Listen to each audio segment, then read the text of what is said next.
एकनाथ शिंदे हे स्वतः फील्डवर उतरून काम करणारे नेते म्हणून ओळखले जातात। जेव्हा जेव्हा एखादी आपत्ती येते, जनता संकटात असते, तेव्हा ते नेहमीच मैदानावर उतरून काम करतात। तर पहलगाम येथे भारतीय पर्यटकांची हत्या करण्यात आल्यानंतर मात्र त्याच दिवशी कोणताही वेळ न घालवता अचानकपणे कोणालाही काही न सांगता एकनाथ शिंदेंनी तातडीने श्रीनगरला भेट दिली।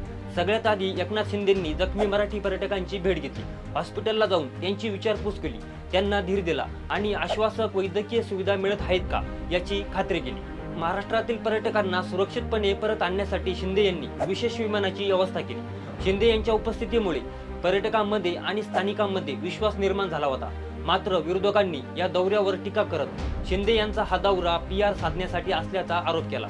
तसेच अनेक मंत्र्यांनी असेच दौरे केल्यास सुरक्षा यंत्रणांवर ताण येऊ शकतो असंही मत व्यक्त करण्यात आलं। एकनाथ शिंदे यांनी याच भाषेत उत्तर देत विरोधकांना चोख प्रत्युत्तर दिलं।